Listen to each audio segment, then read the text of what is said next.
Voices की कड़ी में अब फोकस करते हैं। हमारे साथ आज श्री प्रदीप गुप्ता को फाउंडर एंड वाइस चेयरमैन अनाराठी ग्रुप के जुड़ चुके हैं। प्रदीप जी नमस्कार, कार्यक्रम में स्वागत है।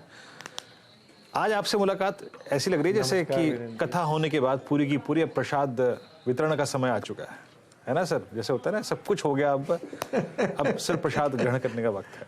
सारे इवेंट्स चले गए सर, अर्निंग्स चीजें चलेगी, क्रूड देख लिया आपने, यूएस देखा आपने, पॉलिसी देख ली। अभी के लिए ऐसा लग रहा है सर, या फिर आपको लगता है कि नहीं अभी कुछ आना है? मैं इसलिए ये प्रश्न पूछ रहा था, मतलब मैं अपने प्रश्न का बेस बना रहा हूँ। पैसा अब तक आ रहा है इमर्जिंग मार्केट्स में भी, और भारत में पैसा अभी भी आ रहा है, सिर्फ इक्का दुक्का दिन का पॉज था। कैसा लग रहा है यहाँ से आगे का बाजार आपको? सबसे पहले तो मैं सीएनबीसी आवाज के सभी दर्शकों को मेरा प्रणाम, नमस्कार। वीरेंद्र जी, आई थिंक मैं हमेशा से बोलता आया हूं कि आगे आने वाला समय और अगले लंबे समय में अगर देखें तो भारतीय अर्थव्यवस्था और एज वेल एज हमारे बाजार, अगर अर्थव्यवस्था अच्छी रही तो कोई दो राय नहीं है कि हमारे बाजार अच्छा नहीं करेंगे, कैपिटल मार्केट अच्छा नहीं करेगा। तो ये अच्छा करने वाले ही हैं। और इकोनॉमी की ग्रोथ अगर देखें और वर्ल्ड इकोनॉमी के कंपैरिजन में पैरामीटर में देखें तो इमर्जिंग मार्केट और इमर्जिंग मार्केट में इंडियन इकोनॉमी की ग्रोथ अभी भी बहुत अच्छी आंकी जा रही है, मानी जा रही है। 2024 के जो भी एक्सपेक्टेड जीडीपी ग्रोथ के जो एक्सपेक्टेड रिटर्न या रिजल्ट्स या मानदंड दिए गए हैं, आप देखें तो अभी भी जो बात हो रही है 5.9% से 6.4 6.5% के आसपास की बात हो रही है। और हमारा ये मानना है कि 2024 में भी अपनी इकोनॉमी, भारतीय अर्थव्यवस्था 6.2 से 6.5 के आसपास ग्रो करेगी। और ये growth I think across the world I think one of the best होगी या बेस्ट होगी, टॉप पे होगी। तो अगर इस तरह की ग्रोथ है तो obviously money ceases the return, money looks economic growth. I think ये एक बेसिक फंडामेंटल स्टोरी हमेशा चलेगी और इसलिए पैसा कंटिन्यूअस फ्लो होगा। और मुझे लगता है आगे आने वाले समय में भी FI flow, FPI flow, FDI flow हमेशा यहां बना रहेगा। ओके, आपने फ्लो की बात करी कि वो परसिस्ट करेगा, वो आता रहेगा। अच्छा सर, एक बात है कि लास्ट पॉलिसी जब थी और जब सरप्राइज पैकेज था वो ऑल टुगेदर कि भाई नहीं अब ब्याज दरें नहीं बढ़ेंगी, पॉज, इस बार भी पॉज ही रहा। लेकिन हुआ ये कि इस पूरी एंटायर प्रोसेस में सब भागे, एनबीएफसीज भागे, बैंक्स भागे, और रियल स्टेट भागा, रियल स्टेट एंसिलरी भागा, ऑटो भागे, सब कुछ भागा। लेकिन इस बार की पॉलिसी और आई थिंक जो खबरें हमारे इर्द गिर्द हैं, and specially with concerns pertaining I think a decent monsoon, El Nino के चलते, आप शुगर को देखिए 2 दिन से भाग रहा है ताबड़तोड़ तेजी यहाँ पर।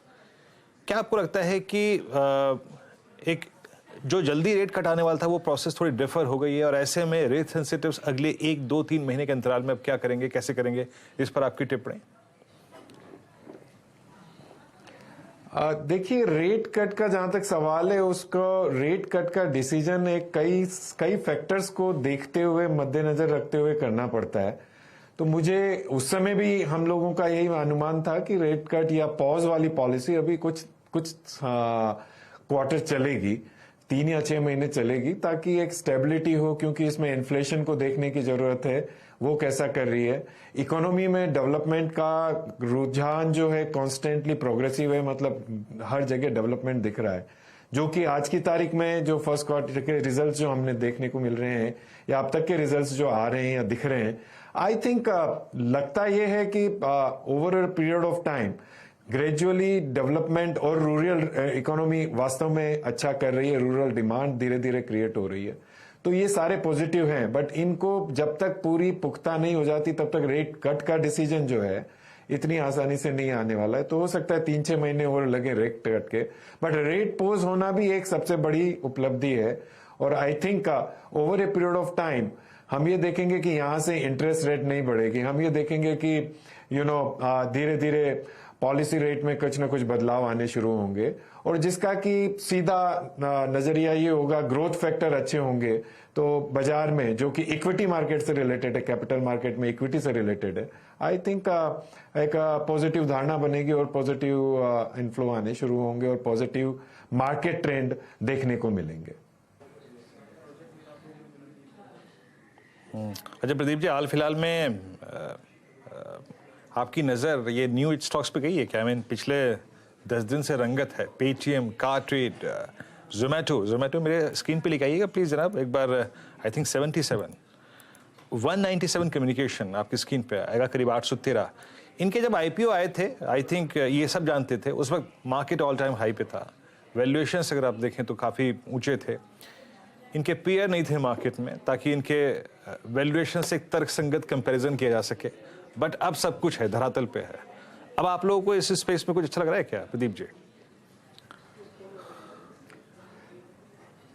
बेसिकली अभी भी देखे जाएं तो इनमें धीरे धीरे बदलाव आएगा, क्योंकि ये सारे स्टॉक्स जो न्यू इकोनॉमी के स्टॉक्स हैं और उनमें जो वैल्यूएशन एक हमारे बाजारों में आपको हमेशा से हम बात करते आए हैं कि शॉर्ट टर्म में सेंटिमेंटल और कई दूसरी न्यूज जो आसपास इर्द गिर्द चलती है उसके कारण भी वैल्यूएशन मिलता है, और लॉन्ग टर्म में जाके फंडामेंटल वैल्यूएशन को हिट करना शुरू करता है। तो जैसे जैसे फंडामेंटल इंप्रूव होंगे, जो कि हमारा मानना है, इनमें टाइम लगता है, समय लगता है, और लॉन्ग टर्म के बेसिस पे फंडामेंटल जैसे जैसे इंप्रूव होंगे इनमें सुधार आना शुरू होगा।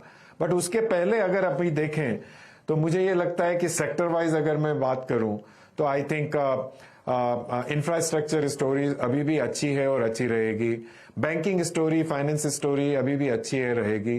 तीसरी, अगर वास्तव में देखा जाए तो अपनी डोमेस्टिक कंजम्पशन की स्टोरी लार्जली मुझे बहुत अच्छी लगती है। तो any story which is related to domestic consumption, I think ये बहुत अच्छा करेगी, क्योंकि हमारी इकोनॉमी के रिलेटेड है डोमेस्टिक कंजम्पशन, और डोमेस्टिक कंजम्पशन डेफिनेटली इंप्रूव हो रहा है।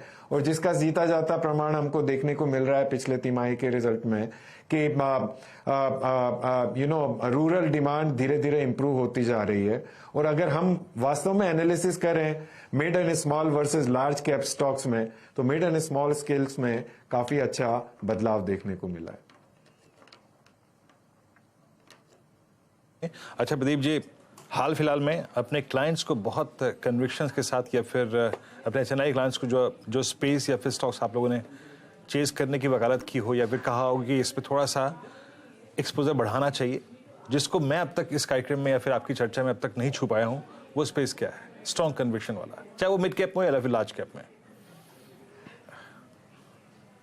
नहीं, देखिए अभी आपने देखा पिछले एक महीने से, और आई थिंक मैं पिछली बार आपके साथ ही था, तब मैंने बात की थी कि मिड कैप के स्टॉक में क्योंकि वैल्यूएशन चीप लगते हैं तो वहां पे तेजी देखने को मिली। और उसके बाद ऑलमोस्ट पिछले एक महीने में मिड कैप स्टोरीज अगर देखें तो स्टॉक वाइज अगर मैं बात करूं तो बिटवीन 7% से लेके 25% तक हर प्रत्येक स्टॉक बढ़ा है। तो अप्रिसिएशन वहां पे हुआ है और वो कंटिन्यू रहने वाला है, बिकॉज सिंपल रीजन है, वहां पे सेल्स ग्रोथ देखने को मिली है, वहां पे बॉटम लाइन जिसको कि बोलते हैं प्रॉफिट ग्रोथ देखने को मिली है, और वहां पे कांस्टेंट ग्रोथ आ रही है। सवाल ये कि आपकी नजर सही जगह है, सवाल ये कि आप एकदम फंडामेंटल बेसिस पे उसमें निवेश कर रहे हैं। और मेरा हमेशा से मानना रहा है कि मिड एंड स्मॉल कैप की स्टोरी इंडिया स्टोरी है, India story mid and small cap की स्टोरी है, it's a vice versa.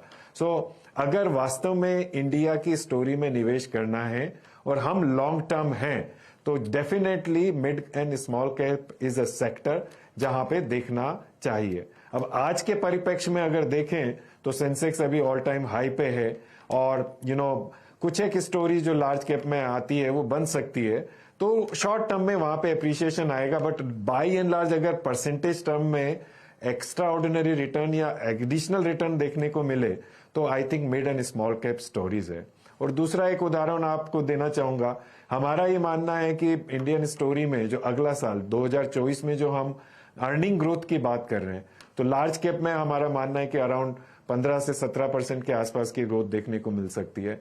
Mid cap stock में या मिड कैप सेक्टर सेगमेंट में अबाउट 20 से 25% की ग्रोथ देखने को मिल सकती है, और स्मॉल कैप सेगमेंट की साइड में 25 से 30% की ग्रोथ हमारा अनुमान है कि देखने को मिल सकती है। तो इस तरह का एक हमारे को ये दर्शाता है कि अभी भी अगर मिड कैप और स्मॉल कैप में अगर हम निवेश करें और निवेश लंबे समय के लिए करें तो रिटर्न की एक्सपेक्टेशंस काफी अच्छी रहेगी। ओके प्रदीप जी, बहुत बहुत शुक्रिया आप इस कार्यक्रम में शामिल हुए सर। सभी सेक्टर्स पे अपना व्यू रखा आपने, और बहुत बहुत शुक्रिया सर। और बेहद खूबसूरत रहे आपका ये सप्ताहांत जो कि छुट्टियों के बीचों बीच पड़ रहा है। कहीं कहीं घूमने का प्लान सर, ओवरसीज या फिर इंडिया में हाल फिलहाल में गए हो या फिर जाने का प्रोग्राम? प्रदीप जी अभी फिलहाल तो नहीं, नियर फ्यूचर में तो नहीं, बट हाँ बन सकता है जुलाई में शायद बने। Okay, that's good. अगेन एक बार फिर से आपको have a nice weekend sir. चलिए अब लौटते हैं बाजार की तरफ। इट्स 18:05